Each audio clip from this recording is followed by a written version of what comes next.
Hi, hi.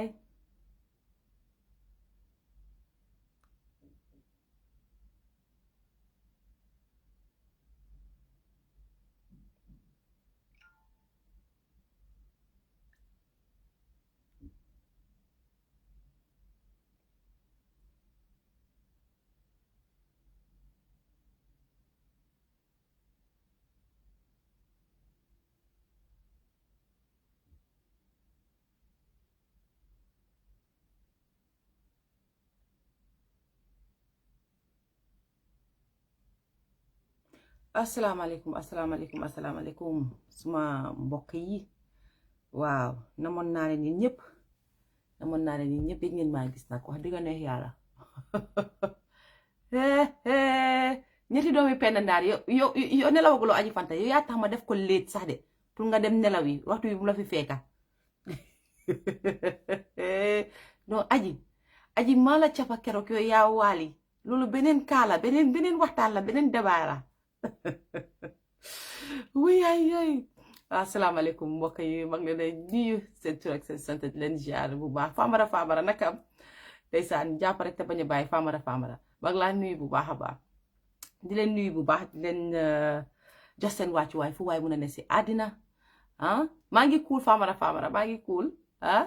comme ni ma ko dee defee rek xam naa ne géej naa fi nag wax dëgg neex yàlla nama ngeen ma nama naa leen jot bi rek la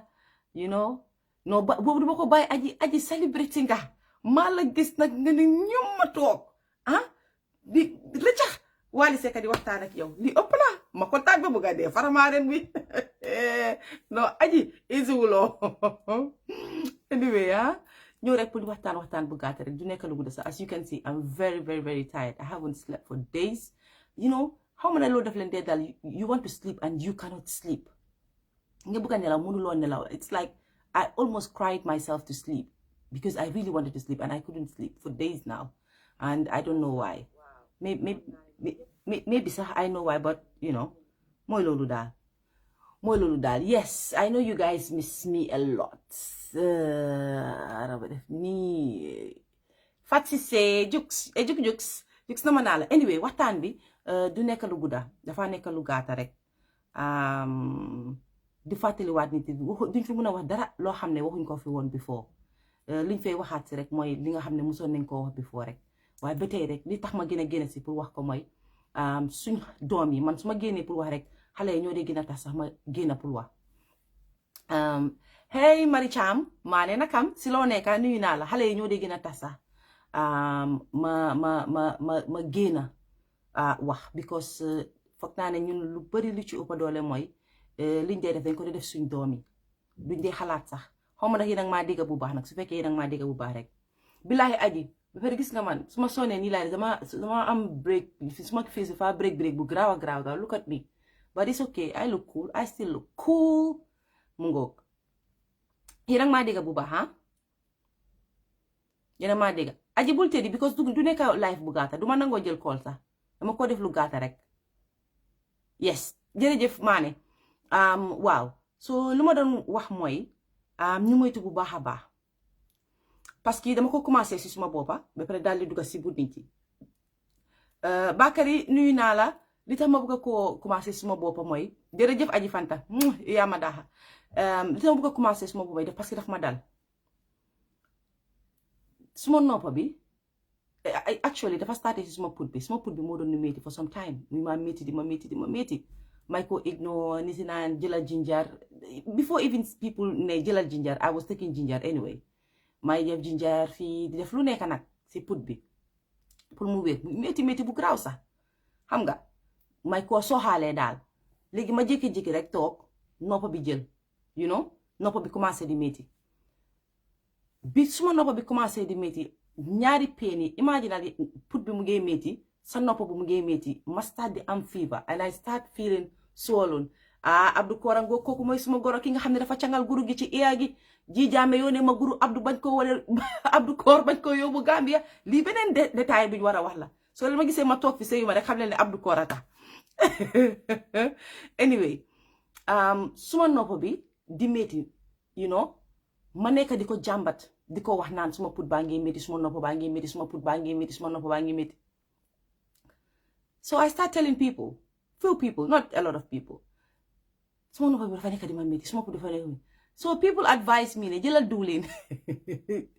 Even suñu ma ko advice it on sax I've heard about it before in Gambia. We used to do that. Nit ñi dama jëlal diwlin nga def si léegi-léegi daf dee mën a tax noppa bi bàyyi mu wér. Ma ne ok so loolu laa dem def man tamit dama dem jël diwlin bi tàngal ko def ko si suma noppa bi you know comme ni ñu ko dee defee Gambia rek def ko si suma noppa bi gis nga ignore naa dew ma si docteur dew ma pharmacie dew ma fenn. So I sat there listening to people telling me ne jëlal diwlin ku ma waxal rek nga ne ma jëlal ay def ma fa diwlin ku ma wax na ay def nga fa diwlin ma jël diwlin bi di tàngal rek di dugal di tàngal di dugal di tàngal di dugal léegi-léegi dama feel ana Absa Cole nuyu naa la bu baax borom Stockholm Sira Njaay nuyu naa leen bu baax léegi-léegi dama dee toog rek feel ne something is mu ngi wàcc si mu ngi tànga xam nga ma jàpp ne diwlin bi la rek but I was in severe pain waaye man jar naa boole ak Dr. J I was in severe pain daf doon métti bu baax a baax suma noppa bi di ring suma put bi mënatuma understand dama nekkoon si pain bu graaw a graaw mu xaw ma fan laa ko explain it was so painful and I was so stupid I carried on di fa yokka diwlin di ko lock ak cotton board di fa yokka diwlin di ko lock ak cotton board so at some point rek mu mel ni ne the kids are okay sa doom yaa ngi fine Absa kooku suma mbokka la at some point rek mu mel ni suma half bi fii yëpp di métti mënuma understand being so stupid being a high blood patient man waroon naa I should have known better ana Kine Jeng Sala madam Ndour nuyu naa la being a high blood patient hypertension I should have known better not to even allow that pain mu egga noonu and I was pumping myself with painkillers man doon di jël painkiller like because it's recommended every 4 hours I should take painkiller at some point I was even taking painkillers every 3 hours because it was so painful mujjee ba dem I was so swollen so I don't know if it's the painkillers I don't know normally I'm very careful when it comes to things like this I just don't take things and just put it there xam nga aji fantam dina yow moo dama la ko defaral live sa explain la ko ñetti doom bi penn naar yi so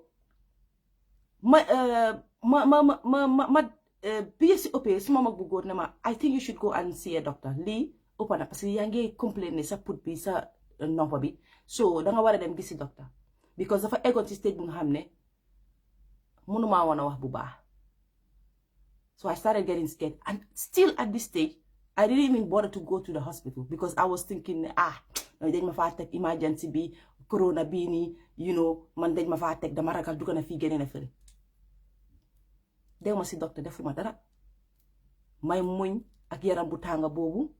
may muñ ak pain bi nga xam ne mu suma noppa bi may muñ ak pain bu nekk suma put bi su léegi affaire si affecté ma am naa xeeri baat waaw ñu naan ma jëlal ndox bu tànga defal nii jël naa hot water bu ba def nii lu nekk laa def ba léegi Fatoumatta Coker cannot even think about going to a doctor that's how stupid I was ba léegi maa ngi bañ a dem si docteur waaye bi bëñ bi kikee start di métti so now it's telling me ne you need to read your body danga war a listen to your body because now half bi yëpp la so maa ngi nekk di sweat I got so dama egg si stage bu nga xam ne I called someone I was like xanaa menopause nii la mel that's how stupid I was lu nekk laajte naa ko ba tey rek xalaatuma dem si docteur bu leen fàtte de maa ngi ci diwlin bi ba léegi maa ngi ci cotton board bi ba léegi boñ ba moom maa nga dama ay paracetamol ne ko sa coj di ko fa raay si foofu yëpp waaw forote naa half bi di forote every day ma forote you see su ma defee painkiller bi instead of taking this is crazy and I don't want anyone to do it that's why I'm talking about it 500 mënaluma woon dara si painkiller si paracetamol I had to take like 1,000 and if I really wanted to sleep I was taking 1,500 that's crazy and that's exactly what I did suma bëggoon ne la ma jël 1,000 it's like I was man doon overdose suma boppa pour nelaw waaye bi yëf si takar naa see nag I decided to go to the emergency te bi ma fa doon dem sa guddi la ma dem si emergency bi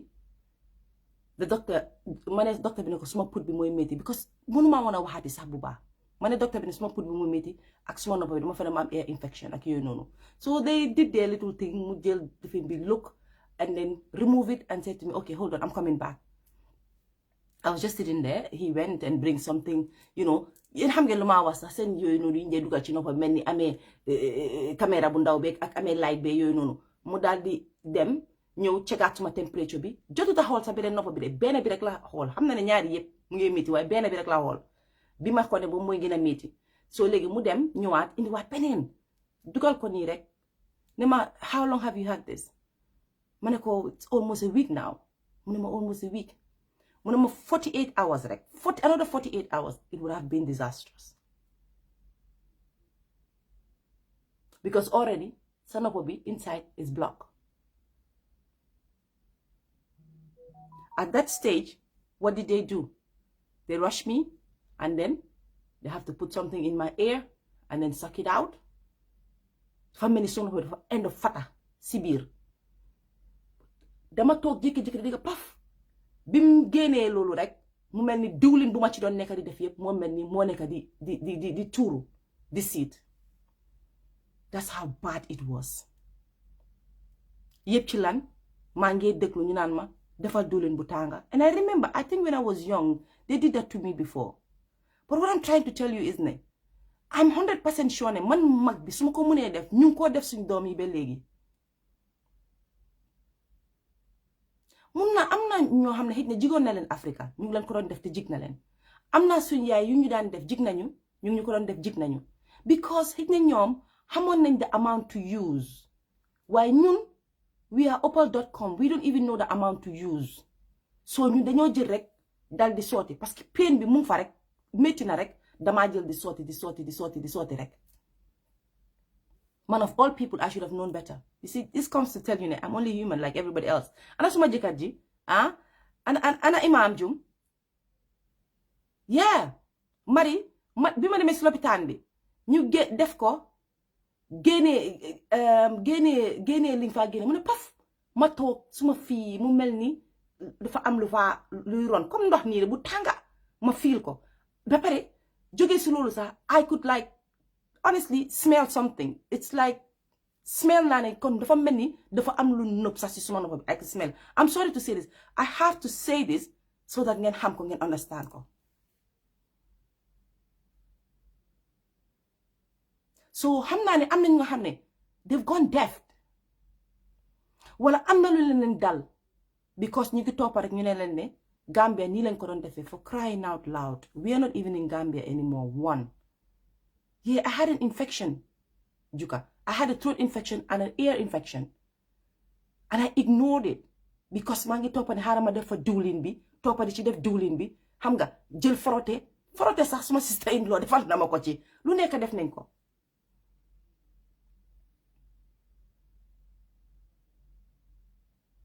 nañ leen moytu ñu ngi jël lu nekka di ko use bu leen fàtte ne yi ñee jël nii ñun di ko use suñ own remedy la ñun ñoo ko defal suñ boppa suñ maam yi ak suñ mbokk yi lañ fekka ñu di ko def it can be deadly that's why I'm talking about it Juka it can be deadly and to tell you people Aida Camara nuyu naa la to tell you people it is something that is going round you know living infection like throat infection is going round ñun si suñ boppa sax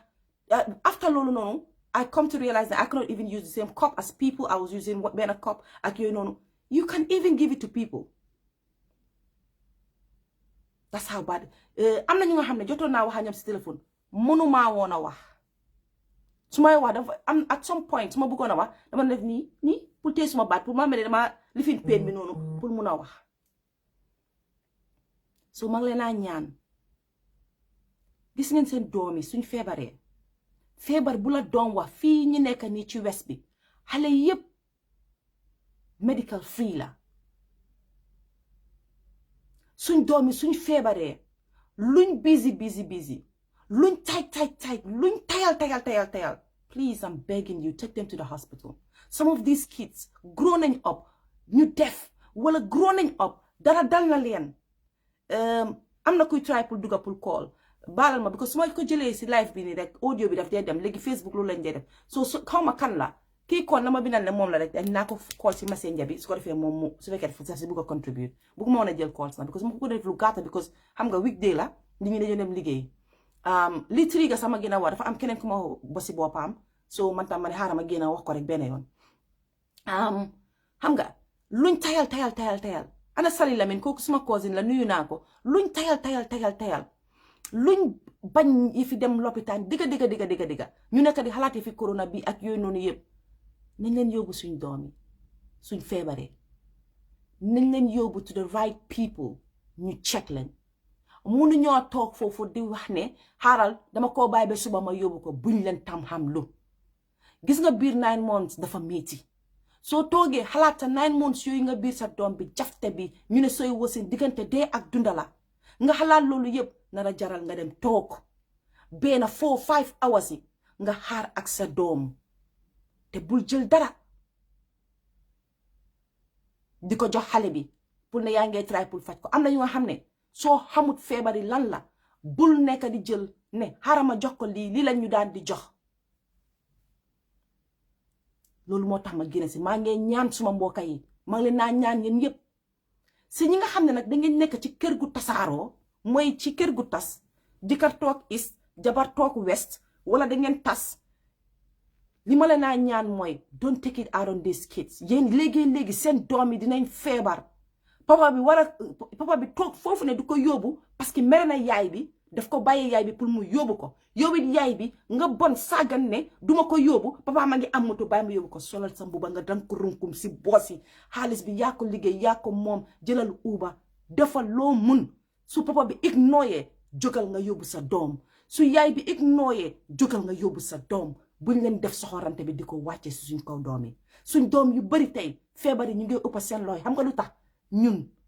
ñoo toog si kër gi naan du may wax a papa bi du may wax a yaay bi xanaa mënu koo yóbbu man duma ko yóbbu bàyyi leen di soxoree seen jëkkër yi bàyyi leen di soxoree seen jabar yi bàyyi leen di soxoree seen doom yi xale yu bari tey ñu ngi sona because of that coow yi nekk si biir kër bi lii foog ma boole ko si parce que I'm sure some of you can relate soo ko defut yow si sa boppa xam nga xarit bu ko def xam nga mbokk bu ko def ku toog foofu noonu doomam feebar mu war ko yóbbu lopitaan waaye mu ne gisuloo doomam moom feebaree and you know the sad part is we will come and even talk about it as jigéen I would call Penda suma xarit or I would call Aji Fanta wala ma call Juka laaj ma déema lu xew dama ko rasal ba doomam bi dafa feebar sax xooluma doomam foofu laa ko bàyyi mu am moto soxor ba bugg a dee yóbbu xale bi foofu laa ko bàyyi you went through the 9 months this is not about ana Aji Sose Kubera this is 9 months you went through hell for 9 months why would a man deprive you from taking your child to the hospital what has that man got to do with ne sa doom bi dafa feebar ba tax jotee boobu moo tax doo yóbbu sa doom bi sa hospital bi I'm telling you this, you might not be taking this seriously, but that's exactly what we do as women sometimes. That's exactly what we do as men sometimes. We take problems out on our kids. Remember, am na yenn feebar yi du dee wonewu instantly mun na moo calm nga wér ci saasi because xale ñoom dañ active lu leen dal daf dee mun a go away within seconds days mu dem but the sickness is there du dee ñëw ba xam nga kañ after years daf dee ñëwaat and then fekk yow toog nga fàtte nga la nga defoon waaye xamuloo ne sax feebar boobu moo trigger moo ñëw dal sa doom bi jëf si chronique si sa doom bi for crying out loud lii li ma jooy la maa ngi ko jooy si suma xol bi because xam naa métti bu ma dem through ba pare de I know I have seen it I've heard about it li ma wax nii nit daf ma call di ma explainal ne doomam dafa feebar waaye nii la yaay xale bi toogee this is not about a man some women we are wicked we, you know, there is a difference between being a mother, a wife, being a mother and a wife. You can be a wife and not a mother. And ñun ñu bari loolu lañ def. Yaay laa ci gémmiñ. Waaye si toppatoo bi jotee duñ toppatoo suñ doom yi. I'm sorry to say this, but today I'm having a go at women. It's not about, I'm not jigéen góor yi koo def. Waaye tey suma mbokki jigéen yi li tax sax may gën a dal seen kaw. This woman in particular, moom defee wut noonu. Because mu ngi jotee ak jëkkëram, mu ne dafa toog ma only mistake mu def mooy dafa toogoon di xaar ba jëkkëram wàcce liggéey pour mu yóbbu ko pour ñu yóbbu xale bi. Waaye bi jëkkëram wàccee liggéey, jëkkëram daf ko jabar bi jëkkër ji moo toogoon di xaar pour jabar ji wàcce liggéey pour ñu yóbbu xale bi. Waaye xam ngeen ñun ak suñ cheekiness rek mistake bu góor gi def mooy waroon na moo mun a yóbbu xale bi bu yàgga before jabar ji waaja. And I told him point blank. Waaye mu toog xaar ko ba mu waaja mu ñëw mu ne ko diw sàngam de dafa feebar te yaramam bi dafa tànga cek ko. Jigéen ji tontu ko ci saasi ne ko xanaa yow mun la koo cek lu la jot du nga ne papa nga cek ko yaa ngee def lii si mbedd bi yaa ngee def lii si mbedd bi. This has nothing to do with that child. If he is sleeping around loolu take leen ko up another day. This was a moment. Gis nga when your child is sick and yow yaa ngi jotee ak sa partner bi, that should be the one moment you guys make up. Just for the sake of that child. Sani leen seen pride. Sani leen seen nakar. Sani leen seen pettiness. Just for the sake of that child. Remember, you are in the xale boobu into this world. This child did not ask to come into this world. Ñun mag nañ, we are mature. Ñu ngi dëkk si Europe bi fii. We all know where to go and have an abortion. We all know, ma repeat ko, where to go and have an abortion if you don't want that child. So, kon xale bi choose pour ñëw si wall bi, yow yaa choose pour indi ko si wall bi because you didn't have that abortion. You didn't get rid of that baby. It means you want that baby. So if you want that baby, play your role as a mother. If you want that baby, play your role as a father. Dafa ruslu ci jigéen.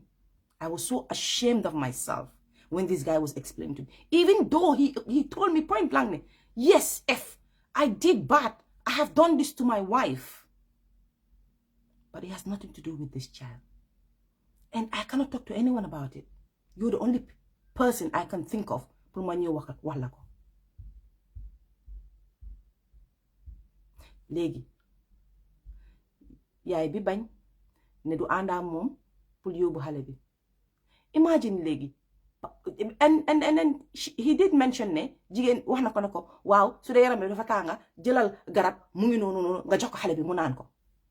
yaram bi dina seeda loo ma xaaree xaw ma na kanaka yërmande yaay anamu. So léegi su waaji déglu woon li jabar ji wax def man li ma def du bëgguma mention man feebar la xale bi am parce que maybe there are people who know that family and I don't want to get myself into that. Understand nga waaye nii rek laa ko mën a waxee. Léegi xale bi ku xam moom feebar bi mu am ndax nii doon na pour yaay bi lim recommend pour jëkkër bi def ko at that stage. Non. Léegi su ko papa bi déglu woon ne xaaral mu def loolu noonu ba pare moom tam mu jàppa mer ne you know what xaaral man fii laay ne ñu ko xale bi comme que yow yaay bi bëgguloo ko toppal ma dem ko toppal. And this is happening a lot. Papa bi amoon na lifin bi pour yóbbu ko waaye yow yaa ko yoon attitude bi nga xam ne sax moom sax mu faf geeda xale bi sax yéen ñaan ñëpp ngeen em weexante faf geeda xale bi kenn yóbbul xale bi yow boo toogee bi xaaji guddi yow yaay bi xale bi yaramam tànga di nga jóg ak sa mer di nga jël sa doom bi hey defal nii xoolal sa yaram baa ngi nii tànga defal nii di push xale bi di gën a mere xale bi fekk xale bi defut la dara. yaa ngi push xale bi yaa ngi mere xale bi because sa papaam yokka nga ko feebaram bi feebar bi sax mun naa am yaramam seeda yaramam calm down nga bàyyi ko feebar bi yóbbu leen ko lopitaan bi maara dem si fekka leen si. Do you know how many of you have gone through that and you don't even know ne li happen on the last month 2 months ago wala 3 months ago. Some of us as women, we should be guilty about the stuff that we do.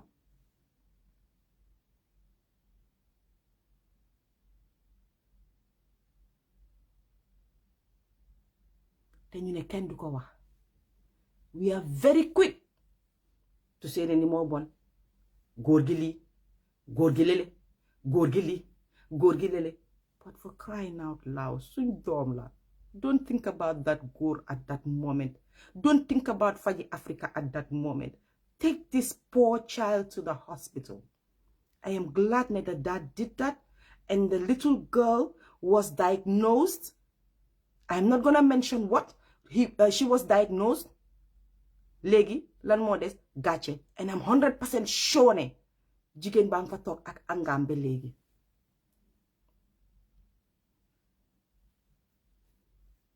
Jigéen jang fa toog ak angam ba léegi. How much more of that are we going to do? Yes, men, they have their faults.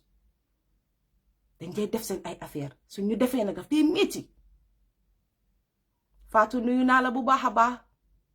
Koita daf dee métti. Waaye ñun tam jigéen, sometimes we do our stuff, and when we do it, we don't do it to the man alone. Gis nga góor gi léegi su defee yëfam jigéen ji la ko dee def, waaye ñun as jigéen, when we do our stuff, we do it to the whole family. There is a saying that ñu ne jigéen ji su meree si kër gi ñëpp a ko dee yëg, waaye góor gi mun naa mer si kër gi sax jigéen ji rek a ko dee yëg, waaye jigéen bu meree biir këram wallahi kër gi yëppay koñ gi yëppay xam ne jigéen ji mer na nam daan defee feembaay wàññeeku lu nekk dafa wàññeeku. Now I'm pleading with all of you, it is time we think about our kids. Time amatut pour ñu think about góor gi wala ñu think about jigéen bi. Li nga indi si àdduna bi rek think about loolu. Bëgguma dwell too much on that because dina emotional I'm already ba pare dina wax sax na ba duga ba nit war a xam sax ñi maa wax te loolu taxut ma fee toog léegi ma duga ci leneen. maa ngi fàttaliku ñun yenn jigéen ñi suñ biiree we crave for different things, and I still see people bringing kew into this country. We bring kew into Sweden, we bring kew into England, we bring kew into America, we bring kew everywhere. Remember, kew, cement, I don't know if it's cement or I don't know what it is. I used to eat it, I used to like it. Not because I was pregnant. As a kid, I would see kew and just eat it. If only you know what kew can do to you. If you guys know what kew is. Ana Aida, oil and ma Aida. Aida mi nga xam ne moo dee translate word si olof yëpp si English. Oil leen ma ko mu ñëw bindal ma kew si English naka la tudda. Ku ko xam nag ci English bindal leen ko man xaw ma ko de. Angale bi dafa sew. Waaw. Naka education no fa. Jigéeni biir yi ñu ngi jël kew di ko lekka man dama daan foog ne suñ maam yi jamono jooju suñ daan lekka kew fanaa they take a little amount just to put it in, I think to stop them from watching or whatever. Thank you Fuller's Earth, thank you very much Novian Queen. Gis nga nii duma Aida man suma Novian Queen nang fi rek nuyu naa la. Nga jël kew boobu ñu ëppal si nag ñun ba bugga dee. Tubaab bi defar garab sax dafa am dose. Daf la dee wax how much of it you need to take. Kew, remember, they don't tell you how much of it you need to take. Duñ leen ko dee wax. Ak leneen. Ngeen jël kew bi, rombale ngeen ko jàllale ngeen ko mel ni kuy smogul drogue indi ko fii ñëw di ko lekkaat. Muy build up di xam ngeen kew lu leen a def seen doom yi. Léegi am na yoo xam ne dañ la naan ne lekk leen ko wala naan leen ko su ko defee doom bi su juddoo dina set wecc ngeen jàppati di ci yey ji ci ñaan look. Am na yu nga xam ne doxoon na jamono maam yi because those days suuf ba setoon na. Those days they take care of things properly. Léegi nii suuf saa setatu in Africa ñëpp a tilim lu nekk dafa jël germs. Ni kew daan mel before du ko mel léegi. Ni seppa daan mel before du ko mel léegi. Wanjo yi ngeen naan sa everything loo xam ne ngeen ko use in Africa it is different now. Can you fàttaliku leen rek am na yeneen naan lekk Africa ak léegi soo leen ko mosee taste bi daf dee nekk lu different because rax nañ ci lu nekk. Few years ago we came here and we talked about naka tuddaati sax tabac. All in vain. All in vain. People are still using the tabac. People are still doing the same stuff with tabac. Again. They will use whatever. Let me repeat it. Let me make it 5 minutes of repeating. People are still using funny stuff to put it for certain affaire. Pour fakne lolu na len help. It is not helping the marriage. It is not helping you. When you get addicted to these things, I repeat myself like we said 2 years ago, 3 years ago, or a year ago. These things that you keep inserting, when you get used to it, there will be a time you don't have it handy at home. You wouldn't feel satisfied. I'm sorry to say this, because you are used to what Linga don't use pull satisfy la. Satisfaction, you didn't even get it from the guy or from the woman. You were getting it from that stuff that you were using to insert inside.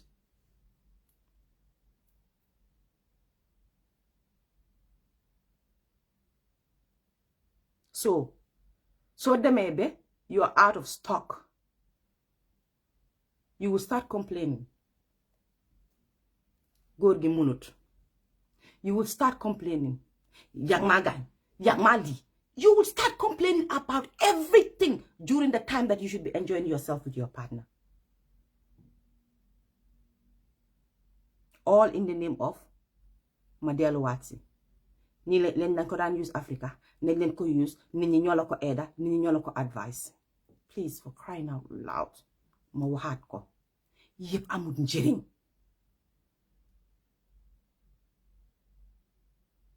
As we grow older,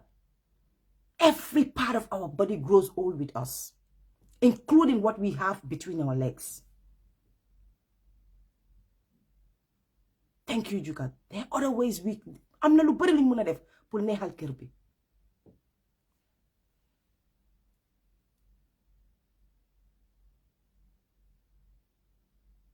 Wallahi, gis nga li ma leen a wax nii téere leen ko rek. So góor gu la bugga na la bugga ci changes bi ñëw ci sa body bi. Ñun we go the extra mile as women. Do we really need to? If, you know, I've come to realize, growing older is making me more mature and realizing the extra mile that I used to go for a man, I don't need to go for a man. If that man is not going that extra mile to buy me, you don't even buy it yourself. The man doesn't buy it for you. If you're doing this thing to make him happy, at least let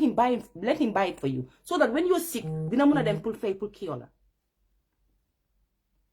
But no. Yo yako dem jëndali sa boppa sax.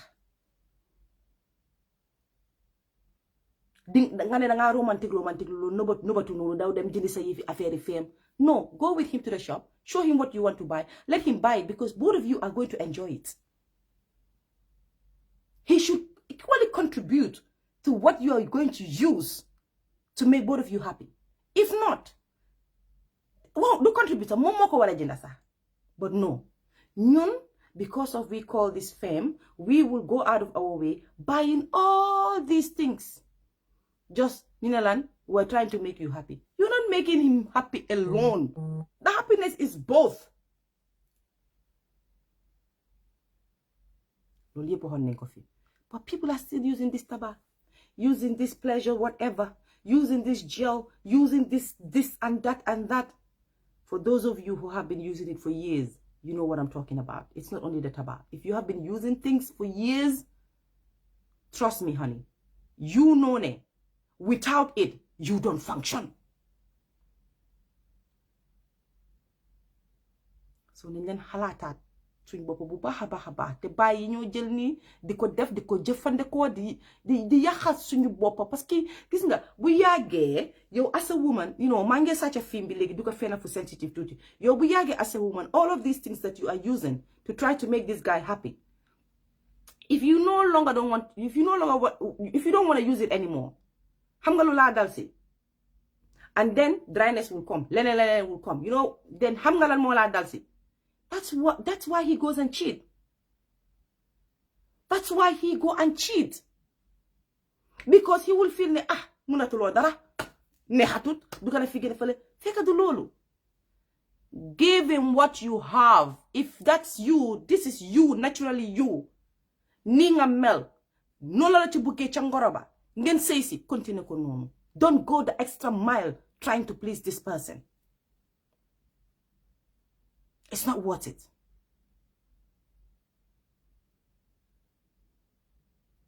It's not worth it. su ko defee ngeen a rey seen jëkkër ak wax bu bari naan hay suma ñoom yaay nii lañ ko daan use lii lañ ma wax ma use def na nii nga patti na. Look, sa skin bi maybe lu mun a jël sa skini jëkkër bi xëy na mënut koo jël.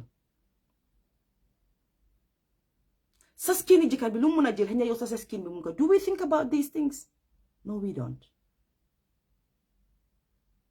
bàyyi leen ñi ngeen a jëlee Afrique di ko indi fii di ko jëfandikoo. Man suma bopp wax naa leen ko jël naa diwlin bi ba gis nga li ma naroon a dal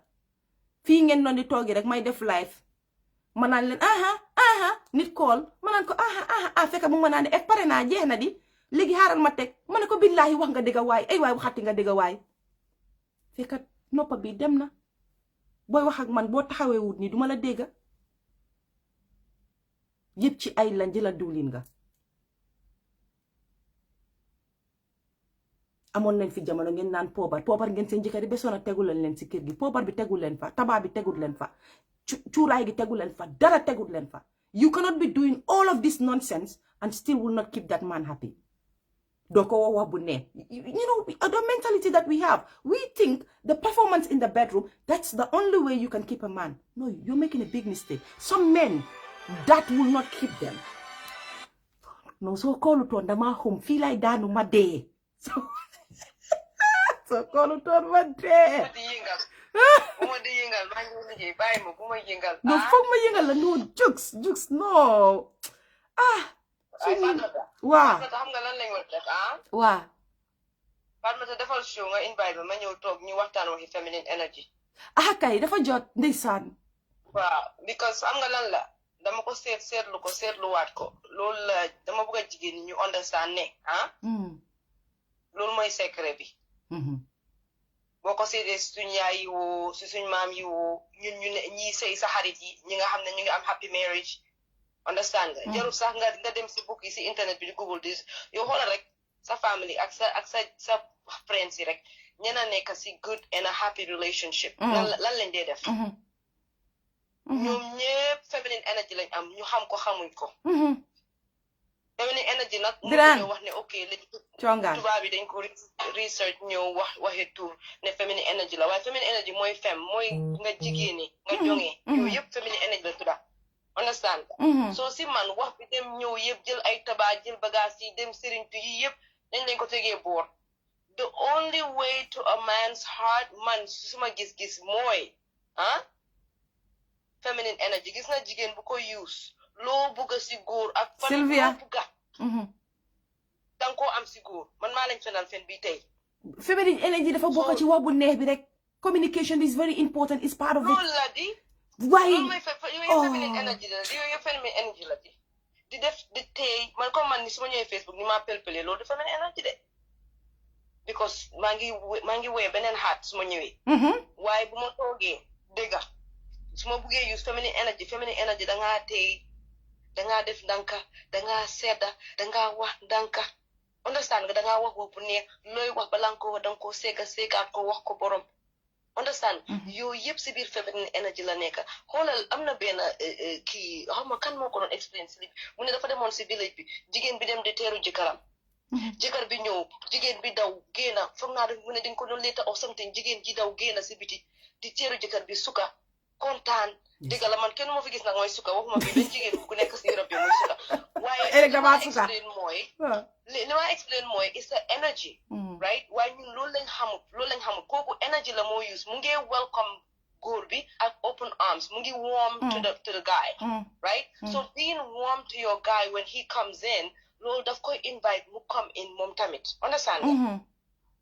du ekkati du am gaadam bi up so gis nga yii nii yëpp dañ war a toog waxtaanee ko because dafa nekk loo xam ne society suñ parents yi suñ family tegu ñu wax ko waxoon naa ko si Facebook bi before the only time ni ñoo tegee jigéen ñi pour waxaleen waxi sëy mooy day before ñu sëy or 2 days before ñu dem sëy ji non man sax dama ne loolu sax loolu lu tuuti la xam nga fan lañ leen dee waxee yëfi sëy dëgga dañ dee toog ñu bàyyi leen ba nga xam ne sëy ba tas na ñu doog laa wax ne lii nga war a def ci sëy bi lii danga ko war a muñ ne ni boobu naa ko indi parce que maa ko doon xalaat pour indi ko ne advice suñu dee advice yëpp juka is when su sëy bi tasee lañ ko dee dégga duñ ko dégga mukk balaa ñoo sëy exactly so dangaa gis lu nekk si àdduna bi yëpp ñii dangaa dem school nga jàng ko su fekkee skill set la nga dem jàng ko fee nag wala nga def sa research yaa xam waaye di nga am experience même sooy liggéey sax balaa ñu laa yóbbu si kaw level bi si on the top foog nga walk your way up nga am sa experience ngay dem move up slowly to on the ladder so sëy rek moo nekk li nga xam ne nekkul luñ dee teg di ko jàng te dañ expect nit ñi ñu def ko te dañ expect nit ñi di ko def successfully loolu moo tax failure bi si sëy mu bari because kenn jàngaluñu ko ñun ñëpp ak relationship ñun ñëpp dañoo dem through trial and error nag soo gis loolu foo ko defee rek error bi mun naa ëpp parce que amuloo exemple foo ko mun a xoolee especially right now fuñ ko mun a xoolee exemple bi mooy nañu ne suñ parents yi waaye ñun ñëpp xam nañ ne suñ parents yi niñ daan muñee ak li fa daan nekk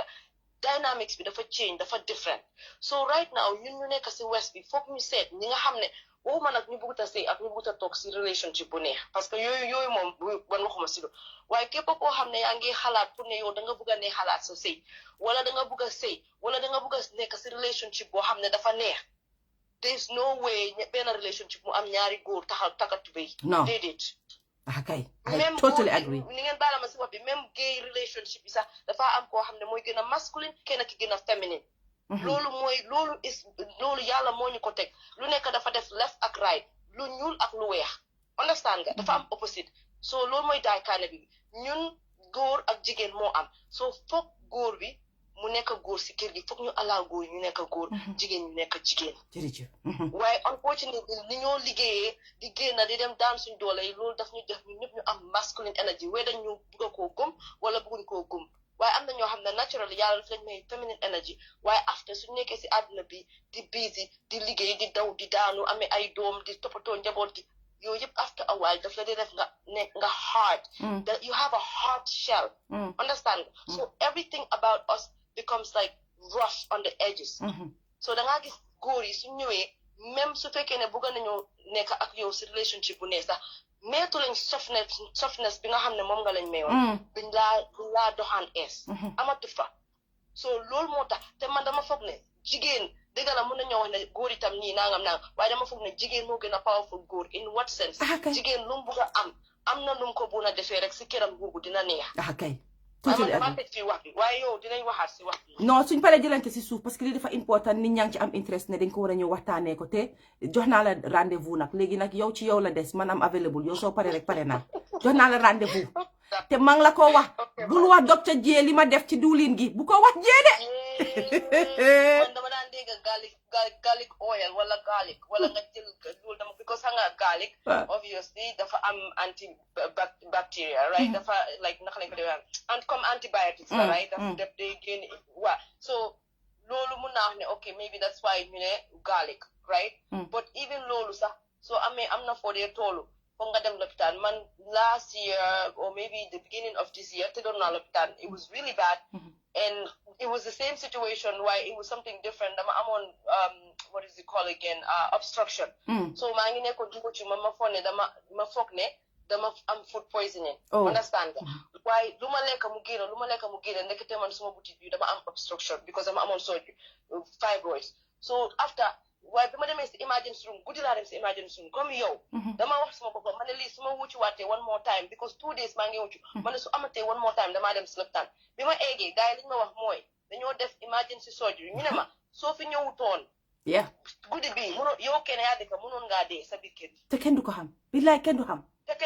wallahi because dañ ma ne man konte dangaa am blood poison te soo amee blood poison yow dangaa xam soo fentee then you gonna die because blood du nekk di flow sa yaram bi so it's very important nit ki nga ñuy bàyyi xel si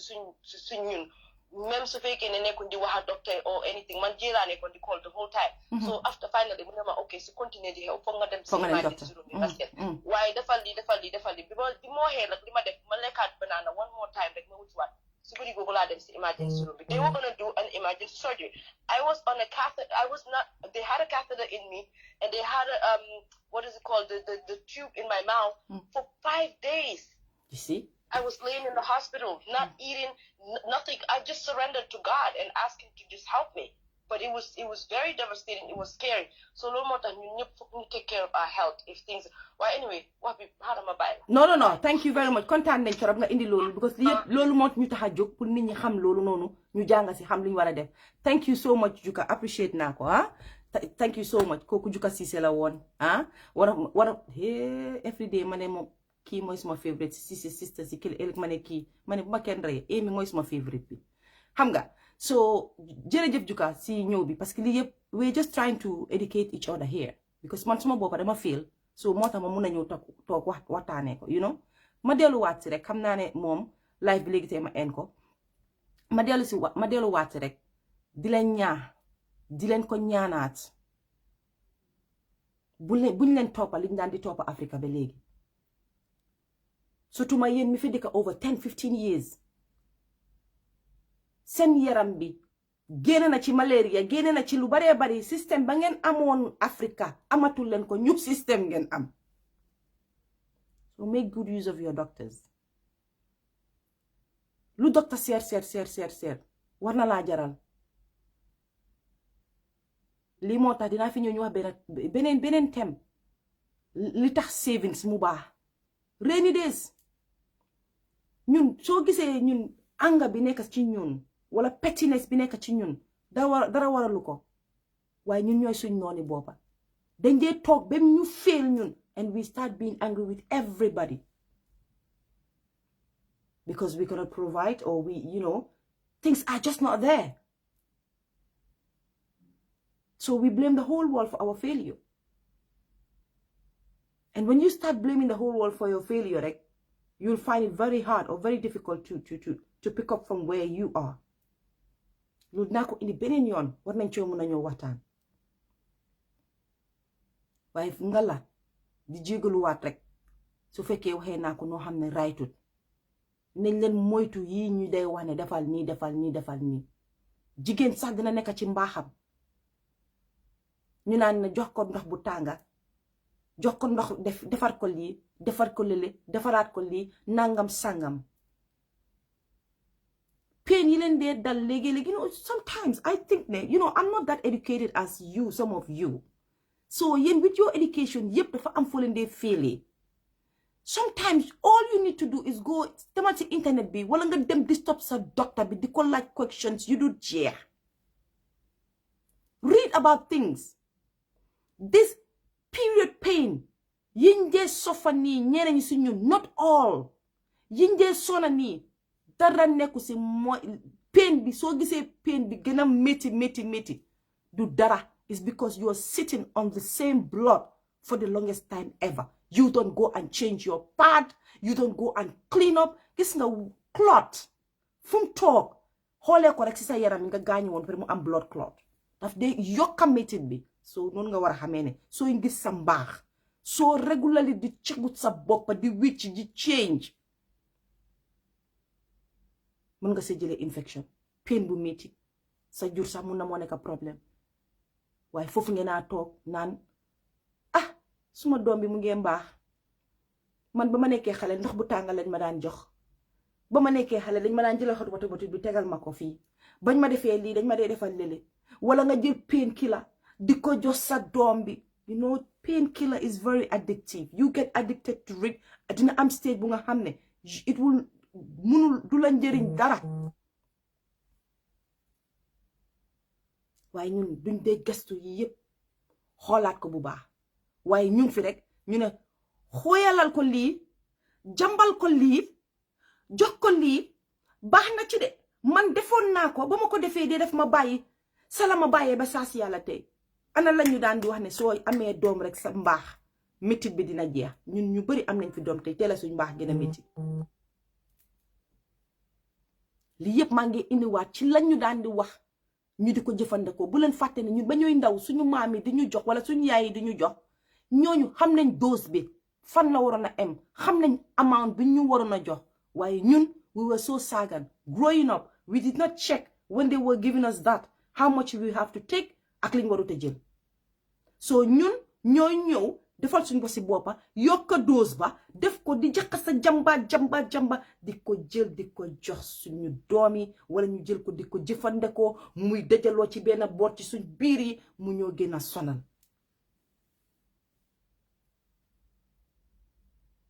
fii nga dégg ñu ne ah góor gii de lii de moo ko dal ñu naan ko xooyalal ko lii jox ko lii dina ko def mu nag dina ko def wax la yu dof nga jàpp ci ay ati at di xooyal di def waaye bés bu sëy bu tasee nga génne uñu suturaam ne xay xooyal naa lu nekk danga foog moo mënu toon rek fekka it was a medical thing. He needed to go to the hospital to get himself checked. For that 10 years that he didn't go to the hospital and you, the wife, did not help him or push him or encourage him to go to the hospital, you see, dafa chronic mu addict bi li ko jot mu gën a bon ci moom. Yéen ñun mi fi am jëkkër wala am far or whatever ma wax leen lu tuuti biir bu métti ñun jigéen antal nañ ko parce que dafa ànd ak ñun suñ système waaye bés boo tëddee wala nga toog sa jëkkër na la suma biir bi mu ngee métti mu ngee woñaar bàyyi leen xooyal gi bàyyi leen jaxase bi bàyyi leen togga pepper soup bi dawalam moom ci lopitaan parce que góor moomut biir bu métti ma leen a wax lu ma xam góor bu la ne biiram a ngee métti rek dawalam moom ca lopitaan ba nga seet lan moo ko jot docteur sax dañ la koo wax dinañ soo demee sax li ci ëpp doole yëpp dinañ foog ñu diagnose ko of something waaye góor bii dem dina métti ñu naan ko biiri feeñe la ay saan la ay lii la ay lii la moom de mënutoon a lekk wax naa leen ne am na yenn feebar yi yaa ngi ko dee jël di ko treat with these treatments that you are using daf ko dee mun a mild loo wala mu mun koo yóbbu. I'm not a doctor, I'm not an expert here. I'm just speaking from experience and from lu ma dee déggal nit ñi di wax. So gis nga for that matter dangaa gis ne comme que wàññandeku na góor gi xar na moo tane rek dangaa ne ok baax na so su ko dara jotatee rek nga dawati jëlati xooyalati defalati ba 10 years si romba benn bés nga dem rek ñu ne la ndeysaan lii la amoon lii la amoon lii moo ko jot ba léegi tax na sax njuram léegi métti na du gën a fi gën a fële nga xëy génn ci sëy ba munu leen na ko seen maam yi mu ne woon munu leen na ko seen yaay yi mu ne woon munu leen ko na ko seen papa yi mu ne woon bàyyi leen dee jël these things these methods yi ngeen dee jëlee from Africa di ko indi fii foog ne mun ngeen ko you cannot and lu ci gën a bon mooy yéen mi koy def yéen a gën a nekk docteur man ñi ma doon wax ma def diwlin su ma noppa bi ñu ngi mel ni ñoo gën a xam diwlin bi lan la dee def boo demee ñoom si ñoom kenn musta def diwlin ci biir noppam bi kooku la ne ko lii la xay du la wax mu dem nga docteur duñ la ko dee laaj sax liñ laaj di benn moo la xay demal docteur de loolu wala dangaa gis ku musta dal mu ne la mun xay musta maa dal waaye ba ma ci defee poobar ba ma ci defee kaani bu di ja ba ma ci defee xorom ba ma ci defee lii dafa bàyyoon ma nit ma jël def si saa si ki nga kool moo laa diagnose ne la lii moo la dal xay yow bul waste sa time du dee fi docteur de du dee fi lopitaan soo demee dangaa sonal sa boppa di nga toog foofu noonu 100 hours demal nga toog 100 hours ñu ne la lii moo la dal nga xam lu la dal ñu jox la antibiotique nga naan ko wala ni maa ngi jégalu de maa ngi jégalu am na yéen ñu bari yéen a ngi am sexual transmitted disease daf dee nubatu dem di ñëw yéen a nga ak moom mu ngi yàgg ci yéen ñaata jigéen maa ngi sàccaate film bi yéen ñaata jigéen yéen a dee tëdda ak seen nit you feel pain inside. Have you ever complained? Do you go to the guy? Do you go to the doctor? Do you complain? No, you don't. You don't even tell your friends. You don't tell people. Sometimes it's good to tell your friends. You'll have some sensible friends that will tell you, you know what? It's demal ci doctor wala defal ni wala defal nele. But you will just keep quiet. Mere sa góor ci dara. Te fekka pain boobu xëy na yaa ngi ko amoon. am na lu la daloon 10 years ago or 15 years ago and it is still with you mu ngi foofu saa yu la dara li fi ne rek muy la métti di la métti ya mënuloo understand. I'm saying this but I know ne maybe one person watching me mu ngi encounter loolu all the time why because of sac rus ragal o bugut koo wax ñu ne dara la billahi di nga dee foofu noonu jëkkër ji takka beneen jabar indi ko si kër gi mu toroxal say doom suma yaayee ko daan wax ne moom du dee benn doom du dee mu bàyyil ko doom mu seet parce que du mun a seet benn doom ni doom bi mun a seet ni doomam mun a seetee doomam kon nag jéem na stay alive for your kids ba kenn nag yàlla moo ko moom moo ko jël bis bu mu ko neexee waaye comme ni ko waxee rek dangaa dimbale sa boppa yàlla dal di nangu sa ñaan dimbale la gis nga boo toogee fii naan millions dafa war a ñëw te demuloo liggéey you think it will come it's not going to come so bàyyi leen ne yàlla dina ko indi if you're useless you sit at home you don't want to work you don't want to do anything ba pare nga ne dina ñëw yàlla bàyyi naa ko yàlla jógal nga dem defi cleaning job boobu noonu jógal nga dem uti liggéey black job or whatever however you have to do it to nga am bul ko toog di xaar ci yàlla mu ne dimbale sa bopp ma dimbale la li ma leen a wax nii tey amut fayda waaye xëy na am na fayda si kenn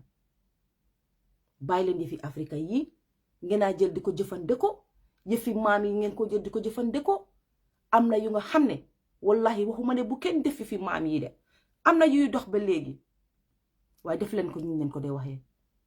cuuraay gi sax yéen a ngi see rey nit ñi fii ngeen a taal cuuraay xomal dëkk bi yëpp seen area yëpp ngeen xeeñal ko cuuraay xëy na seen doom a ngi am asma sax xamu leen ko dina saxat ngeen naan ibil palanteer bi tuuti moom cuuraay bii rek la bañ ci cuuraay yi ndax yaa ngee bàyyi xel sax li sa doom bañ parce que maam yi waxoon nañ ne cuuraayal feem la du gën a fii ngay cuuraay rek di cuuraay rek ni suma maas yi di cuuraay rek di xeeñal néeg bi rek fa ne yaa fa nekka du feem wax dëgg ne yàlla nañ leen wecci suñ defin te nañ leen try ñu xam dose bi su fekkee dañ fii ne we still have to use these herbs and all of these things nañ leen xam dose bi lan lañ ci war a use am na ñeneen si yéen ndax yéen xam ngeen sax ne galik bi ngeen a jël ni man I eat galik I love it man dama dee jël galik ni ne ma mun koo lekka waaye duma ko overdo waaye di nga gis koo xam ne suba dafa lekka galik bëccëg mu lekka galik liwéer mu lekka galik guddi mu lekka galik di ko there should be an amount of garlic that you should take. There should be an amount of ginger you should take. There should be an amount of everything you should take. Comme que ñun dañ wax ne dañoo bëgg a toppa si tubaab yi dañ bëgg a roy si tubaab yi tubaab are giving us measurements to everything that we do. Man dem naa këri nit ma fekk muy jox doomam garab keroog laa waaru du kooku rek de some of you do it. buteeli garab bi kalpool bi lañ dee ibi rek sotti ko ci si kudu gu mag gi sali lamin cousin sama kudu bu mag bi nga jël nga gis ko sotti kalpool bi rek jël jox doom bi benn ñaar ñetta Allah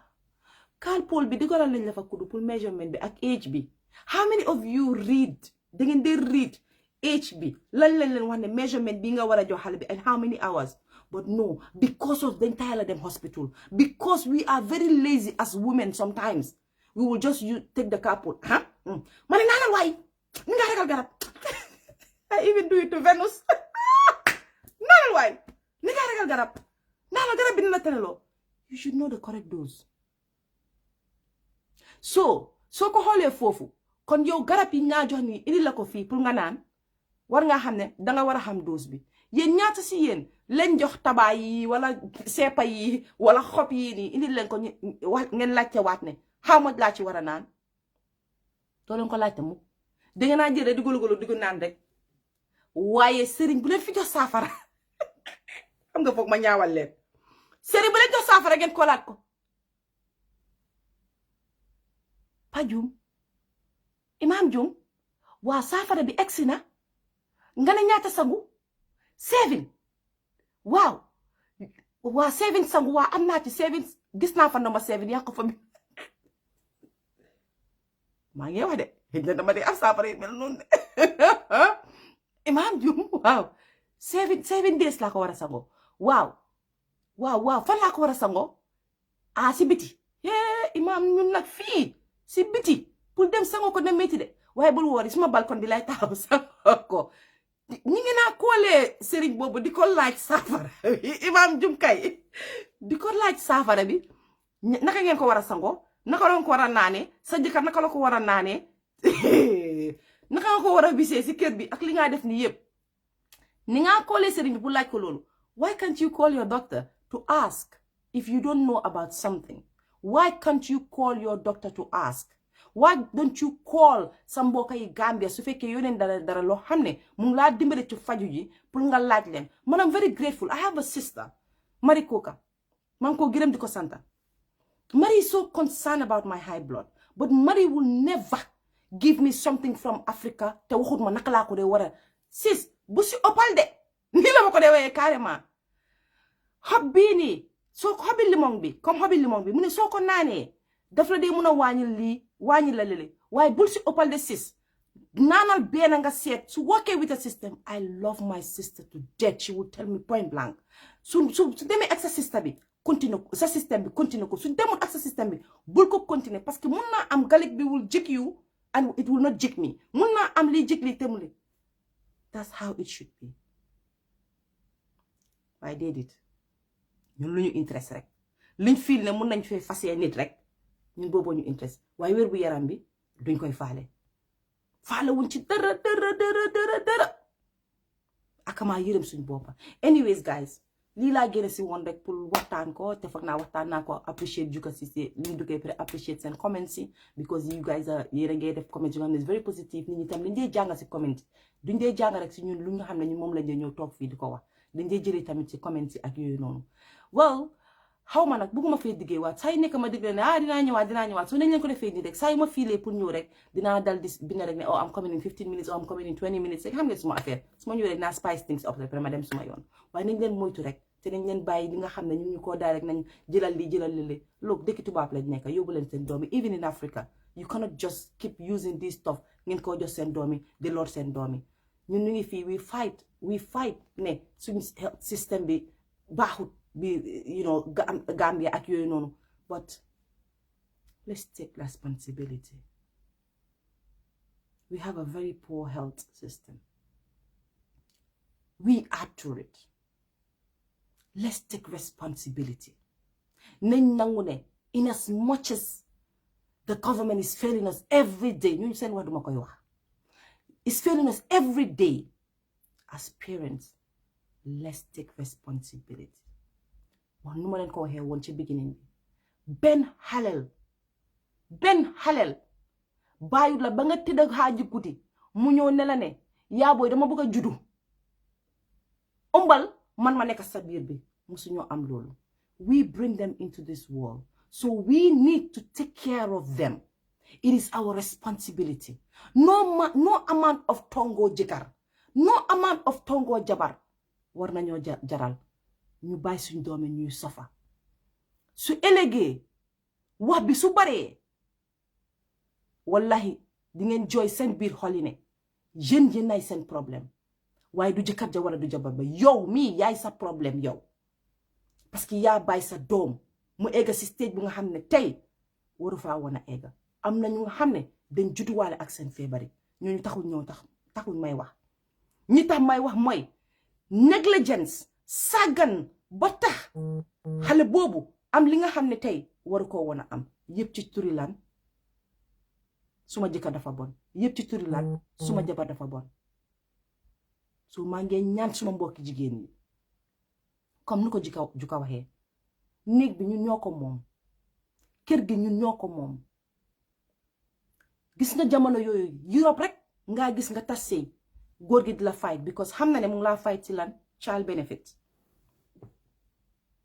ak soxor rek bañ la nga move on but yéen gën a xam ne in Africa sëy bi su tasee góor gi daf laa sànnil sa ay doom yi ne la demal sa kër ndey ak sa ay doom fii rek lañ ko xëccoo because dafa am lu leen ci nekka kon nag boo fi nekkee xalaatalee rek comme di same as Africa ne bu fekkoon Africa laa nekka kii fii la maa ramba suma doom yi na la sa doom gënal sa jabar na la sa doom gënal sa jëkkër parce que yow jëkkër gis nga sëy bakken la comme ni nga dundee yaa ngi toog ci sëy ci jigéen bu bona nga toog ci sëy boobu noonu bu yàggee sa doomi di nga leen raise ci unhappiness environment bu yàggee sa doomi dinañ nekk dëkk ci feebar because they live in a very unhealthy environment su yàggee sa doomi dinañ leen diagnose ci feebar yi nga xam ne nii duñ woon pour ñu diagnose leen ko